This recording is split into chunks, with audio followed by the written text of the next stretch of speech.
పేరు లవకుమార్ అండి. మా సైనిపల్లి గ్రామం, అంబేద్కర్ కోనసీమ జిల్లా. మా నాన్నగారి పేరు లంకే లక్ష్మణ్ అండి. మా నాన్నగారు ఉపాధి నిమిత్తం దుబాయ్లో పనిచేసేవారండి, అబుదాబాయ్లో. అక్కడ కొద్ది రోజులని వీసా అయిపోయిందండి. వీసా అయిపోయినా సరే మా సీట్ ఆయనకి వీసా వేయలేదు. మా నాన్నగారు ఆయన్ని వీసా ఏమని అడిగినా సరే ఆయన వీసా వేయలేదు. మా నాన్నగారికి ఒక 4-5 రోజులు పని కూడా మానేసి రూమ్లో కూర్చున్నా సరే నేను వీసా వేస్తాను, నువ్వు వెళ్ళిపో అని చెప్పి మా నాన్నగారికి అలా నమ్మించి ఉంచేశారండి. ఇప్పటికి వీసా అయిపోయి 9 నెలలు అవుతుందండి, అయినా వీసా అవ్వలేదు. మొన్న 17వ తారీఖున ఏప్రిల్ నెలలో పోలీసులు చెకింగ్కి వచ్చినప్పుడు మా నాన్నగారిని తీసుకెళ్ళిపోయారండి. అప్పటి నుంచి మా నాన్నగారి నుంచి మాకు ఏ ఆచూకీ రాలేదండి, లేదండి. కనీసం ఫోన్ కూడా చేయట్లేదండి. అప్పటి మా నాన్నగారు ప్రభుత్వం మీరే చర్య తీసుకుని మా నాన్నగారిని స్వగ్రామం తీసుకురావాలని కోరుతున్నామండి. నా పేరు పద్మండి. మా వారు లంకే లక్ష్మణుడు అండి. దుబాయ్ పనికి వెళ్ళారండి. ఆయన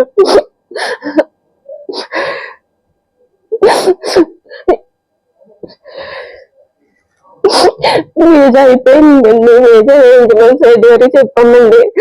ఏం పర్వాలేదు నేను చూసుకుంటానని చెప్పి వచ్చారండి.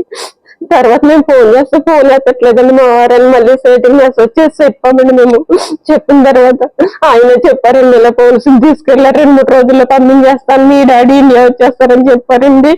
కానీ ఇప్పటికీ 39 రోజులు అయిపోయిందండి. మా వారు మాట అసలు మాట్లాడలేదండి. ఫోన్ కానీ ఎక్కడ ఉన్నారో ఏంటి ఏం చెప్పలేదండి, ఏం తెలియట్లేదండి మాకు అసలు. మా వారిని మా ఇంటికి చేర్చి